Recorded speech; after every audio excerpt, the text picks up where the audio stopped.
Ito ay kwento ng isang lalaking nagngangalang Park Kang, isang sikat na artista na sumikat. Si Park Kang noong panahong iyon ay umaabot sa tuktok ng kanyang karera hanggang sa puntong mabibili ng kanyang ina ang anumang bagay saan man niya gusto sa mundo. Nakamit niya ang parehong kayamanan at ang kanyang karera, kaya ipinagmamalaki niya ang kanyang kapalaran. Nakatira si Kang sa isang marangyang apartment, isang talagang mahal. Kahit saan siya magpunta, lagi niyang kasama ang manager niya na nagngangalang Jo Yoon. Noon, artista rin si Jo Yoon, pero dahil hindi siya nakakuha ng magandang role, nagpasya siyang huminto sa pag-arte at saka naging manager ni Kang para maghanap buhay. Siya ang namamahala sa mga gawain at schedule ni Kang. Isang gabi, dumalo si Kang sa isang event para sa mga filmmaker kung saan siya ay ginawaran bilang pinakamahusay na male actor. Sa entablado, nagbigay ng talumpati si Kang, na nagsabing hindi niya inaasahan na magagawa niya sa puntong ito mula nang magsimula siya sa kanyang karera bilang isang aktor. Alam niyang nagsimula siyang halos wala at nanggaling sa isang malayong lugar. Sa ibang lugar, isang batang babae na nagngangalang Soyeon ang nanood kay Park Kang na tumanggap ng parangal sa TV. Si Soyeon ay ex ni Kang noong siya ay mahirap. Kababalik lang niya mula sa New York para buksan ang kanyang art exhibition sa Seoul. Noong gabing iyon, noong bisperas ng Pasko, ika-24 ng Disyembre.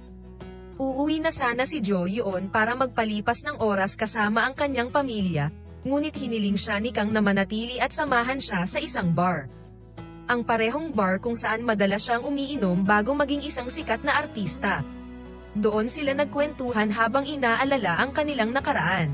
Sina Jo Yoon at Kang ay aktwal na nag-audition para sa isang papel noong araw hanggang sa pumasok sila sa huling round. Sa hindi inaasahang pagkakataon, kakampi ni Kang ang fortune goddess nang manalo siya sa audition at naging sikat na artista, habang si Jo Yoon ay tumigil sa pag-arte at pagkatapos ay naging manager ni Kang. Naalala ni Jo Yoon na kung hindi lang pumasa sa audition si Kang, baka nagkaroon siya ng pamilya, kasama si Soyeon, at namuhay ng masaya. Nang marinig iyon, naalala ni Kang kung paano niya itinapon si Soyeon sa bar na ito 10 taon na ang nakararaan. Kaya naghiwalay sila Kang hinabol ni Kang ang kanyang karera sa pag-arte habang si Soyeon ay pumunta sa New York para palalimin ang kanyang kaalaman sa sining. Paglabas nila ng bar, gusto pa rin ni Kang na samahan siya ni Jo Yoon na uminom sa ibang bar, pero dahil bisperas ng Pasko, gusto ni Jo Yoon na makasama ang pamilya niya sa bahay. Kaya sinabihan niya si Kang na sumakay ng taxi at umuwi ng mag-isa. Nang nasa taxi, si Kang, nalasing, ay nakipagkwentuhan sa driver. Ang swerte ng driver na ito na naging pasahero niya ang isang sikat na artista noong bisperas ng Pasko. Ipinagpalagay ng driver na dapat ay tinutupad ni Kang ang kanyang pangarap at dapat na masaya siya sa pagkakaroon ng lahat ng bagay na maaaring hilingin ng isang lalaki. Ngunit sumagot si Kang na hindi alam ng driver ang kanyang nararamdaman. Pagkatapos ay sumagot ang driver na ang pagiging mayaman at sikat ay hindi isang garantiya para sa kaligayahan at pakiramdam na kontento sa mundong ito. Biglang parang alam ng driver kung ano ang nasa puso ni Kang, walang sense ang tanong nito. Tinanong niya kung ano ang gagawin ni Kang kung bibigyan siya ng pagkakataong baguhin ang nakaraan. Alam pa ng driver na iniisip ni Kang na baguhin ang nakaraan nang makipaghiwalay siya kay Soyeon at sinabing makakatulong siya na gawing katotohanan ang kaisipang iyon. Kinaumagahan, nagising si Kang sa sahig na gawa sa kahoy ng isang maliit na bahay. Siya ay lubos na nalilito upang mahanap ang kanyang sarili sa isang lugar na hindi niya alam at makita ang paningin ng 2 bata sa harap niya na tinatawag siyang ama. Lalong nabigla siya nang makita ang isang figura na kilala niya. Ang matagal nang nawawalang pag-ibig sa kanyang buhay, si Soyeon ay kanyang asawa. Ipinaliwanag kay Kang na siya ay nasa kanyang sariling bahay at ang 2 bata ay kanyang mga anak. Naisip din ni Soyeon na hindi pa nahihilo si Kang sa kanyang kalasinggan dahil sa sobrang dami ng nainom niya kagabi. Hindi pa rin naproseso ni Kang ang nangyari sa kanya noong umagang iyon. Sinubukan niyang kontakan si Jo Yoon, ngunit hindi siya makontak. Nagpasya si Kang na bumalik sa kanyang apartment. Casual siyang pumasok sa loob at pinagkaguluhan ang security guard dahil hindi siya kinikilalang isa sa mga residente. Casual na umakyat si Kang sa itaas na palapag at sinubukan ang kombinasyon para buksan ang lock ng pinto, ngunit kahit papaano, hindi ito gumana. Nagulat siya nang may nagbukas ng pinto ng apartment niya. Akala niya ay may nakapasok na magnanakaw sa apartment niya. Pagkatapos ay sinira niya ito at gumawa ng kaguluhan kaya kinailangan siyang i-secure ng mga security guard. Naging magulo ang kapaligiran dahil inakala ng may-ari ng apartment na si Kang ang cat-ipan ng kanyang asawa. Sinubukan ni Kang ipaliwanag na isa siyang sikat na artista kahit walang nakakakilala sa kanya. Di nagtagal, napunta si Kang sa istasyon ng pulis. Nagalit siya at naguguluhan. Ipinaliwanag ng pulisya na hindi kanya ang apartment gaya ng nakasulat sa database. Naiwan si Kang sa pagkabigla upang mahanap ang lahat ng nawala sa kanya sa isang gabi lamang. Lalong nahiya si Kang nang dumating si Sol-hyun para sunduin siya. Sinabi ni Sogyon na siya ang asawa ni Kang, ngunit sinabi ni Kang na hindi niya ito asawa. Siyempre, nagalit si Sogyon at inisip na humihingi ng divorce si Kang. Pinakalma siya ng pulis at sinabing medyo nataranta si Kang dahil nag-claim na siya na artista. Umuwi na silang dalawa, iniisip pa ni Kang kung totoo nga ba siya. Nagpakasal kay Sogyon. Inis sa paulit-ulit na pagtatanong ng asawa tungkol sa kanilang relasyon, muling binigyan ni Sogyon ng sampal si Kang para magising siya. Sa sandaling iyon, nakita ni Kang ang isang taxi na dumaan. Naalala niya tuloy ang pangyayari noong gabing iyon.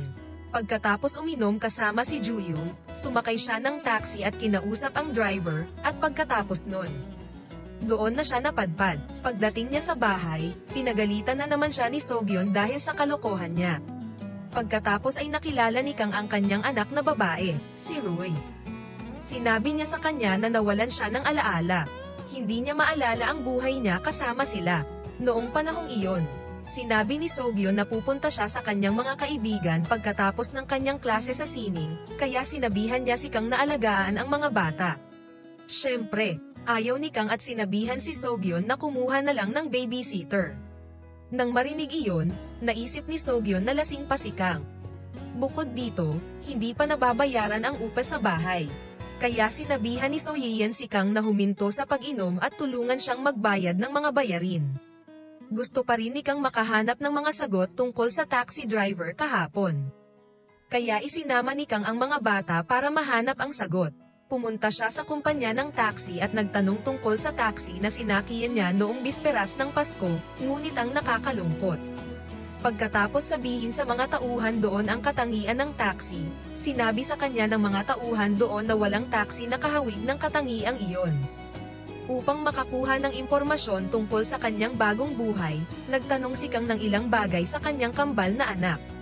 Sinabi ni Roy na artista si Kang pero hindi siya sikat. Pagkatapos ay ipinakita ni Roha si Kang na nasa isang palabas sa TV. Nagulat si Kang nang makita ang kanyang sarili na gumaganap ng isang cameo role doon. Sa gabi, sinabi ni Sogyon kay Kang na sabihin sa kanya ang tungkol sa nangyari kaninang umaga nang magambala siya sa apartment ng isang tao. Ipinaliwanag ni Kang na galing talaga siya sa ibang mundo pagkatapos sumakay sa kakaibang taxi kagabi. Ang buhay niya kasama si Sogyon ay isang buhay na hindi niya pinili at ibinigay ito ng taxi driver kay Kang kaya nauwi si Kang tulad ngayon. Malinaw na inisip ni Sogyon na walang kabuluhan ang sinabi ni Kang. Nang matutulog na si Kang, hindi siya komportabling matulog kasama si Sogyon pagkatapos ng nangyari sa kanya at sa kanyang realidad. Matapos matulog ng mag-isa sa lahat ng oras, nauwi na siya sa pagtulog kasama ang dati niyang mahal. Ang araw niya kasama ang bago niyang pamilya, ang pamilyang hindi niya akalain na sa wakas ay sisimulan na niya. Kinailangan niyang magkasamang matulog, kumain ng magkasama, makitungo sa kanyang kambal na anak, at kailangang maging ama at asawa sa bahay. Walang emosyonal na koneksyon si Kang sa kambal, at hindi pa rin siya nakaka-adapt sa kanyang bagong buhay. Ito ay isang paulit-ulit at nakakainip na buhay para sa kanya. Isang gabi, pinaalalahanan ni Sogyon si Kang na may schedule siya ng shooting sa Mystic TV para sa isang pelikula. Ang Mystic TV ay isang TV channel na may mababang rating at masamang pelikula. Kahit na maganda ang performance niya at ipinagmamalaki siya ng kanyang pamilya, naisip pa rin niyang basura ang channel. Noong panahong iyon, Tinawagan siya ng kaibigan niyang si Woohee at hiniling na tumulong sa pag-promote ng kanyang theatrical performance. Lumabas na bukod sa nasa TV. Kumikita rin si Kang sa buhay na ito sa pamamagitan ng mga palabas sa teatro. Nang sa wakas ay nagkita na sila, tinanong ni Kang si Woohee kung bakit hindi niya makontak si Jo Yoon. Nang sabihin niyang kasalukuyang down si Jo Yoon para i-promote ang kanyang brand new movie, matapos itong mapatunayan, si Jo Yoon, na manager niya sa kanyang realidad, ay isang sikat na artista sa realidad na ito. Na-realize na lang ni Kang na napalitan ang career niya kay Jo Yoon. Isang araw, sinubukan ni Kang na pumunta sa opisina ng ahensya kung saan nagtatrabaho si Jo Yoon sa pamamagitan ng pagpasok. Umakyat siya sa itaas at sa wakas ay nakilala niya si Jo Yoon. Nakinikilala pa rin siya. Pagkatapos ay niyaya niya si Kang na kumain ng sabay. Mula sa usapan, nakakuha si Kang ng impormasyon na maaaring maging artista si Jo Yoon dahil umatras si Kang sa final audition para sa kapakanan ng paghabol kay Sian Yeon sa airport. Kaya naman nagpakita at naging artista si Jo Yoon sa realidad na ito. Pagkatapos kumain ng tanghalian kasama si Jo Yoon, pinuntahan ni Kang si Sian Yeon sa kanyang gallery. Mula sa mga salita ni Jo Yoon, alam ni Kang na sadyang pinalampas niya ang pagkakataong mag-audition para sa kapakanan ng paghabol kay Sian Yeon. Kaiba sa realidad, nanggaling siya kung saan nagpasya si Kang na makipaghiwalay kay Sian Yeon para ituloy ang kanyang karera. Simula noon, nagbago ang pakikitungo niya kay Sian Yeon. Tinanong ni Kang kung ano ang mangyayari kung pumunta si So Yeon sa New York 10 taon na ang nakakaraan. Ngunit sinabi ni So Yeon na mas gusto niya ang kanyang kasalukuyang buhay kasama si Kang at ang kanilang kambal. Maikling kwento, isang gabi ay ginanap ni Woohee at Kang ang kanilang theatrical performance. Si Jo Yoon, na present noong gabing iyon, ay nakatulog dahil inaantok siya sa panunood ng palabas. Pagkatapos noon, lahat sila ay ini-treat ng hapunan ni Jo Yoon. Tila interesado si Jo Yoon kay Woohee, na sa kabilang buhay niya ay talagang nagkagusto sa isa't isa. Iniwan pa ni Jo Yoon ang kanyang mga credit card para magamit nila sa pagbabayad ng kanilang kinakain hanggat gusto nila. Sa bahay ni Kang, nagpa-party siya kasama si So Yeon at ang mga kaibigan nito kasama ang mga pagkain na dala niya mula sa restaurant kanina. Kahit na hindi kilalang artista si Kang, sikat siya sa mga babae sa kapitbahayan. Kinabukasan ng umaga, ang kanila bahay ay binisita ng ina ni Kang, na sa katotohanan ito ay medyo iba sa ina sa kanyang realidad. Makulit ang kanyang ina, lalo na nang malaman niyang nag-resign na si Kang sa kanyang kasalukuyang trabaho. Matapos bisitahin si Kang at ang kanyang mga apo, dinala siya ni Kang sa terminal para umuwi. Ipinagdasal niya na ang kanyang anak ay makakuha ng magandang papel tulad ni Jo Yoon at bigyan siya ng pera. Inutusan niya itong gamutin ang kanyang pamilya at bumili din ng mga bulaklak para sa puntod ng kanyang ama. Agad namang tinupad ni Kang ang kanyang kahilingan, ngunit gaya ng dati. Ayaw ni Kang pumunta sa puntod ng kanyang ama dahil may masamang alaala pala si Kang sa kanyang ama, kaya kahit kailan ay hindi niya gustong pumunta sa puntod ng kanyang ama. Sa ibang pagkakataon, nag-audition si Kang, talagang disente ang kanyang pag-arte, ngunit dahil alam ng auditioner na si Kang ay matalik na kaibigan ni Jo Yoon at madalas siyang kasama. Sa halip ay sinabihan nila si Kang na kumbinsihin si Jo Yoon na maglaro sa kanyang pelikula. Pagkatapos ay nakilala niya si Jo Yoon at sinabi sa kanya ang tungkol dito. Nagulat si Jo Yoon sa narinig. Tsaka ang katotohanan ay sinadya niyang hindi mag-audition dahil gusto niyang makuha ni Kang ang role para kumita ng pera para sa kanyang pamilya. Naunawaan ni Jo Yoon na hindi maaaring gugulin ni Kang ang kanyang oras sa pagkuha ng mga audition pagkatapos ng audition. At dahil kailangan ni Jo Yoon ang isang taong pinagkakatiwalaan niyang magtrabaho para sa kanya, nagpasya siyang mag-alok kay Kang ng trabaho bilang kanyang manager. Kahit papaano ay tinanggihan ni Kang ang alok dahil pakiramdam niya ay ganap na nagbago ang kanyang buhay at nadismaya siya sa kung ano ang mayroon siya. Kinabukasan, nagkaroon ng problema si Kang na makipag-ugnayan kay So Hyun. Nakahanap din siya ng isang anunsyo na hindi na siya makikipaghalo sa mga klase sa kanyang gallery. Isa pang problema ang dumating nang siya at ang kanyang kambal na anak ay naglalaro sa palaruan. Nang hapong iyon, si Ro ay nagtatanong siya tungkol sa mga pirma na karaniwang ibinibigay ng mga aktor sa mga tagahanga. Pagkatapos ay ipinakita sa kanya ni Kang kung paano pumirma. Nang makita niya ito, ipinagdasal niya si Ro na balang araw ay makapag-autograph din ang kanyang ama para sa ibang tao gaya ng mga sikat na artista. Biglang naaksidente si Ro habang naglalaro mag-isa. Agad nila itong isinugod sa ospital. Di nagtagal pagkatapos dumating si Seon Hyun, natuklasan na nagtrabaho siya sa isang convenience store. Na-offend si Kang dahil hindi sinabi ni Sungyeon sa kanya at ginawa siyang kaawa-awa bilang padre de pamilya. Sinuri ni Kang ang kanyang ATM at nalaman niyang wala siyang pera. Dismayado si Kang sa kanya sa realidad na iyon dahil wala siyang magawa sa nakalipas na 10 taon. Dahil alam niyang wala na siyang ibang pagpipilian, napilitan siyang tanggapin ang alok ni Jo Yeon na magtrabaho bilang kanyang manager. Sa kanyang karanasan na makita si Jo Yeon bilang kanyang manager, sinimulan niya ang kanyang trabaho sa pamamagitan ng paghahanda ng mga agenda, pagsisilbi kay Jo Yeon sa shooting area, at kahit na protektahan siya mula sa mga paparazzi. Hindi rin nagdalawang isip si Kang na magbigay ng payo kay Jo Yeon tungkol sa mga kahilingan sa sweldo para sa kanyang mga pelikula o advertisement. Ginagamit ni Kang ang kanyang 10 taong karanasan para mas kumita pa si Jo Yeon. Minsan, tinulungan din ni Kang si Jo Yeon na basahin ang script to the point na nadadala si Kang sa emosyon dahil matagal na siyang hindi nagbabasa ng script. Sa realidad niya, tinatamad siyang mag-memorize ng script. Masyadong maraming oras si Jo Yeon sa pag-aaral ng script kaya hindi na nakayanan ng mga extra ang paghihintay sa kanya at nagbitiw. In the end, the director decided to offer the role to Kang dahil alam niyang artista si Kang. Siyempre, gustong gawin ni Kang. Maganda ang ginawa ni Kang. Umani pa ng papuri mula sa direktor ang kanyang pagkilos sa pagsakay sa kabayo. Sa halip, si Jo Yeon, ang pangunahing aktor, ay maaari lamang sumakay ng kabayo na may shooting properties. Ibang-iba sa kani-kanilang buhay. Sa pagkakataong ito ay ginawa ni Kang ang kanyang trabaho bilang aktor ng may kabuuan at profesionalismo.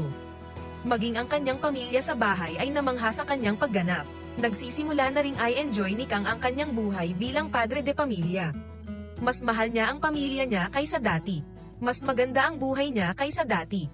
Nakakain siya ng comfortable at nakakabayad ng bills on time dahil stable na ang kanyang kita. Ngunit tila, ito ang nagpabago sa kanya at nakakuha ng atensyon ni So-yeon, lalo na nang dinala sila ni Kang sa apartment ni Jo Yeon, na pinahiram ni Jo Yeon upang tumira. Hindi sumang-ayon si So-yeon sa plano. Naisip niya na ang pera ay lubos na nagbago kay Kang. Gustong kalimutan ni Kang at lisanin ang kanilang maliit na bahay kung saan nagsimula ang lahat, nag-iiwan ng maraming alaala kasama ang kambal. Ayaw niyang mawala iyon sa paglipat niya sa apartment na ito. Sa kabilang banda, gusto lang ni Kang na ibigay ang pinakamahusay para sa kanyang asawa at mga anak ngunit sa kasamaang palad. Si Kang ay lumaban pa rin tulad niya sa kanyang nakaraang buhay. Para sagyan kung ano ang mayroon sila ay hindi ang pinakamahalagang bagay. Dahil doon, nagsimula silang magtalo. Sa gabi, pumunta si Kang, na hindi makatulog, sa silid ng kanyang mga anak. Napagtanto niya na sa kanyang kasalukuyang buhay, ang karangyan ay hindi isang bagay na dapat ituloy. Natutunan agad ni Kang sa kanyang mga pagkakamali sa kanyang nakaraang buhay na sa kabila ng malayo sa marangyang buhay. Ngunit ang kondisyong ito ang nagpapasaya sa kanya. Sa halip na yumaman habang namumuhay mag-isa na walang pamilya, lumipas ang mga araw, linggo, at buwan, at nagawa ni Kang para magpatuloy at kalimutan ang kanyang dating buhay. Nagawa pa niyang tapusin ang kanyang role sa drama na ginampanan nila ni Jo Yeon na kahanga-hanga. Marami ring fans si Kang. At kahit ang direktor ay pinuri ang kanyang mahusay na pagganap sa ngayon. Sinabi rin ng direktor na dapat lumipat ng pwesto sina Jo Yeon at Kang. Dahil mas bagay si Jo Yeon na maging manager kaysa Kang. Nakakuha din si Kang ng isang espesyal na sesyon ng panayam na nagkatapot sa kanyang pangalan mula sa isang dagdag na aktor sa isang manager. At mula sa isang manager hanggang sa isang profesional na aktor.